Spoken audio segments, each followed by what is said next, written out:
classroom teaching is one of the most cognitively demanding jobs on the world. I'm Yizhen Huang. I'm an assistant professor at the Hector Institut of Education Sciences and Psychology.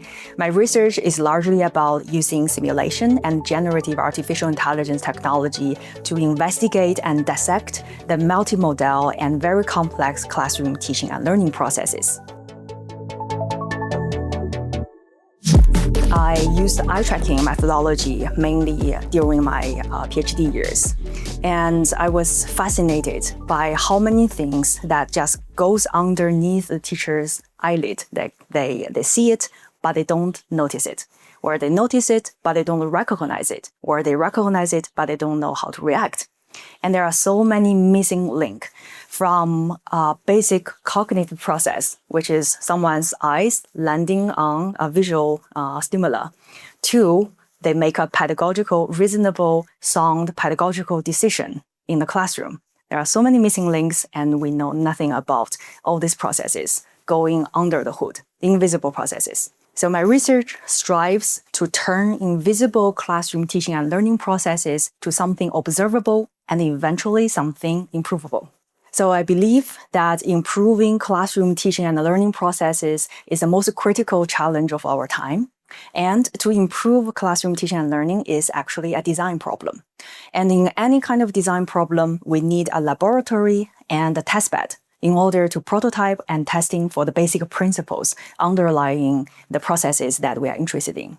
And virtual reality simulation, together with generative AI technology, provides us with a laboratory environment so we can ask fundamental questions about educational principles.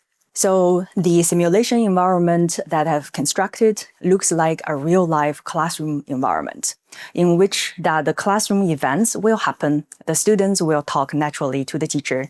And in such a situation, we manipulate and configure what happens in the classroom in order to test how the students and teachers react to the classroom events. I'm doing fine, thank you for asking. I'm ready to learn about whatever we are discussing today. Well, thank you, Emma. But actually, I think that you do know that what we are going to talk about today. Let's try Steffi. Have you prepared for today's topic?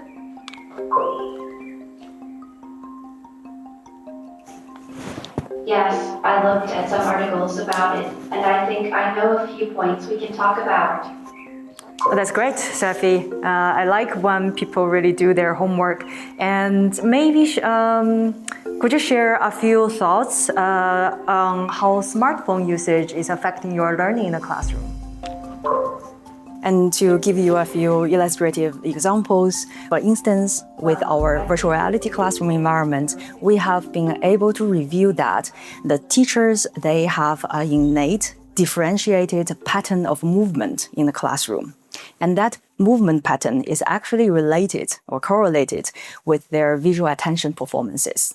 And by visual attention performances, what I mean is how likely they are going to notice what's happening in the classroom. For example, a student's eating the apple or a student's throwing paper ball. How likely are the teachers going to be in real time noticing that from happening and making a pedagogical decision? And how they move around in the classroom actually has an impact on how well they can notice things in the classroom. That is something we never imagined could be the case. Maybe I can give another example. So in the literature and in the policy ground that we have always believed in, class size matters, but only to a small degree to teaching practice. The class size is the concept that we need to have a smaller number of students in the classroom and having larger numbers of teachers, like 2 or 3 teachers in the classes, to reduce the class size. And it used to be thought as an indicator for educational quality, but then later being revoked by empirical evidence that is not as effective as many other factors for teaching quality. But we re-examined this question with a virtual reality simulation, and we find out that class size actually did have a significant impact on teachers' behavior. It actually has an impact on their stress reactions, their immediate stress reactions to what happens in the classroom. And this is not related to the number of events that happens in the classroom, but rather the number of students in the classroom. And we have pre-registered empirical evidence to demonstrate that class size does have an effect on teacher behavior and emotional state. What I would like people to not remember about my work, but to basically realize and accept it as a fact that classroom teaching is one of the most cognitively demanding jobs on the world. It's knowledge worker, yes, but also it's the most important kind of knowledge worker in the world. And at the same time, it is so difficult on the cognitive level, motivational level, to carry this task day by day, year by year. And I hope that people can just take that as a fact based on the work that they know, but it doesn't have to be my work. I just want people to realize that.